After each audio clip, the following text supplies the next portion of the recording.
Hello. അപ്പം ഇന്ന് മകൻ ലാസ്റ്റാണ് കേട്ടോ. അതുകൊണ്ട് ഇന്ന് കുറച്ച് ഗംഭീരമായിട്ട് തന്നെ പൂവെല്ലാം ഇട്ട് അങ്ങനെ ലച്ചുവിൻ്റെ അപ്പുറം സ്കൂളിൽ പോകുന്ന പിള്ളേരോട് ടാറ്റയെല്ലാം പറഞ്ഞാടിയിരുന്നു.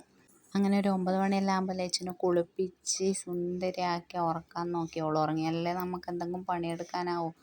അങ്ങനെ മെല്ലെ ഓൾ ഉറക്കിക്കഴിഞ്ഞാലേ പൊട്ടെല്ലാം തൊട്ട് കൊടുക്കാൻ പറ്റൂ, അല്ലെങ്കിൽ അങ്ങോട്ടും ഇങ്ങോട്ടും അനക്കി വലിച്ചെടുക്കും. പിന്നെ 1 വയസ്സ് വരെ അത്യാവശ്യം പിരിക്കവും കണ്ണെല്ലാം എഴുതി കൊടുക്കലെല്ലാം ഉണ്ടായിരുന്നു. പക്ഷേ ഇപ്പം അങ്ങനെ എഴുതലൊന്നുമില്ല. അങ്ങനെ ഓളെ ഉറക്കി മുടിയെല്ലാം ചെടിയെല്ലാം കളഞ്ഞ് ഒന്ന് വാരി പിടിച്ച് അടമേലെ കെട്ടിക്കൊടുത്ത് പണിയെടുക്കുമ്പോൾ മുടി ആടെയിടും വീകുമ്പോൾ എനിക്ക് വെറും അലമ്പ.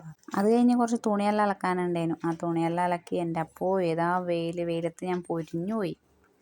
അങ്ങനെ മെല്ലെ ലച്ചു എണീച്ചിനാ നോക്കുമ്പോൾ എണീച്ചിട്ടില്ല. അന്നേരം വിചാരിച്ചാൽ ഓക്കുള്ള കുറുക്കും കൂടി റെഡിയാക്കി വെച്ചിട്ട് ബാക്കി പണി തുടങ്ങാമല്ലോ എന്ന് വെച്ചിട്ട് ഞാൻ കുറുക്ക് റെഡിയാക്കി. അപ്പോൾ ഇന്നത്തെ വീഡിയോ ഇഷ്ടമായി സബ്സ്ക്രൈബ് ചെയ്ത് സപ്പോർട്ട് ചെയ്യാൻ മറക്കല്ലേ. പുതിയൊരു വീഡിയോ ആയി നാളെ കാണാം.